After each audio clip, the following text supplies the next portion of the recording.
Hello, I'm Dean Bertram, and welcome to my weird library. Over the course of the last century or so, cryptozoologists and other people interested in the phenomenon have discussed at length what might be the true nature of the Loch Ness Monster.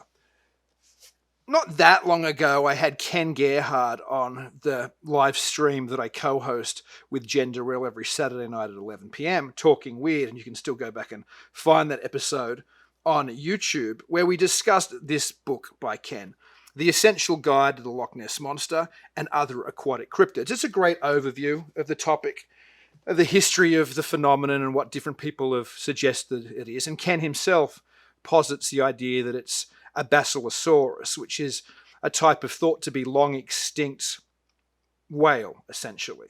Other people in the field have suggested other things. Of course, we've all heard about the idea that it's a plesiosaur, probably made famous by the now known to be hoax surgeon's photo, where it pops up above the loch in a book that we're about to discuss. That's the cover of it. But other people have suggested other things over the years as well. Like, of course, Roy Mackal, in his classic The Monsters of Loch Ness, suggested that it might be some other completely previously unknown amphibian. There's been, again, people bouncing around ideas of giant eels, plesiosaurs, other strange creatures. And one of those was put forward in this 1968 book, The Great Orm of Loch Ness by F.W. Holliday, who is the writer that we'll be speaking about today. Holliday in this book suggests that it might be, as the title suggests, orm, which also means worm. It might have been some carboniferous worm, giant slug essentially, this big invertebrate living in Loch Ness Monster, and when it appears kind of looking a little bit like, to people at a distance, a plesiosaur, perhaps. Now, Holliday wrote that book in, I think, around 1968. By 1973, he changed his tune just a little bit.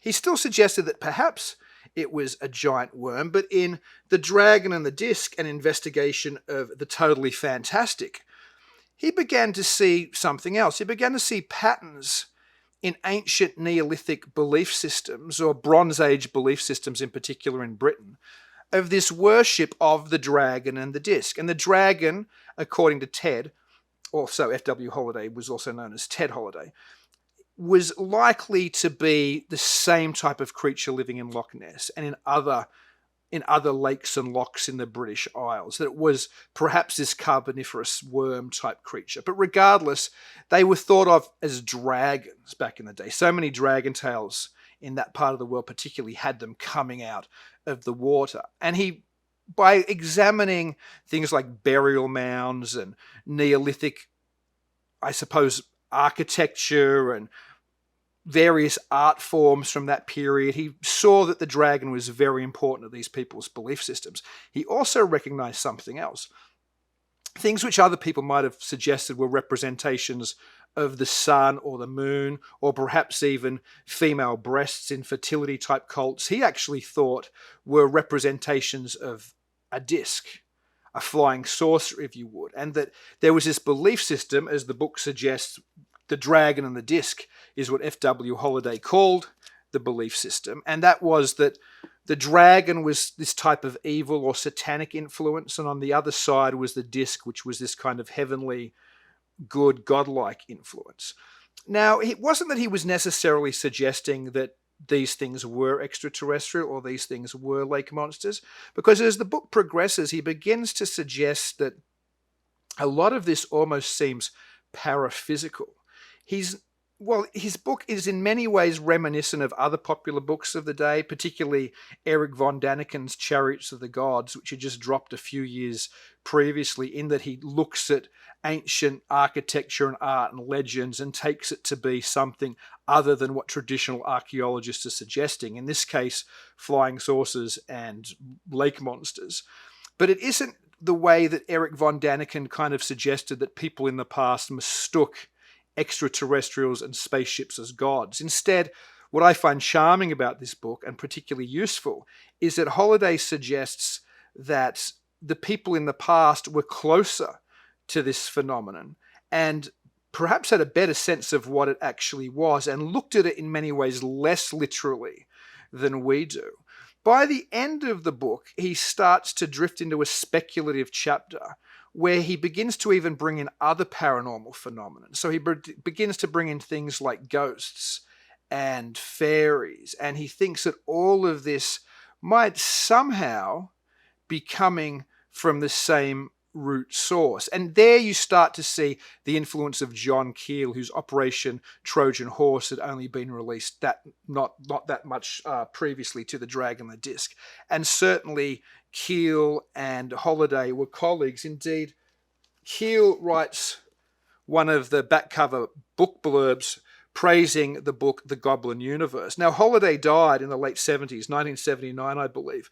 This book was published posthumously, The Goblin Universe, in, I believe, 1986 was the first edition. The famous occult author Colin Wilson actually had a copy of the manuscript sent to him to proofread and to give some feedback on by Wilson not that long before Wilson died. But apparently Wilson ultimately, not long before Wilson died, although Wilson's passed as well now, not that long before Ted Holliday died. But apparently Holliday was ultimately very unhappy with the book, and he began to work on another book, and after he died, Wilson discovered that was just another book on lake monsters. Well, I'm sure interesting. It didn't have the juice of the Goblin Universe. And in the Goblin Universe, which was published thanks to Colin Wilson, who writes an excellent introduction and presumably did some editing on the book as well after Holliday passed, he starts to introduce this theory which he suggested at the end of The Dragon and the Disc, that all of these things might be manifesting from somewhere else. Goblins, fairies, lake monsters, UFOs, much like John Keel and Jacques Vallée and Patrick Harper also suggested.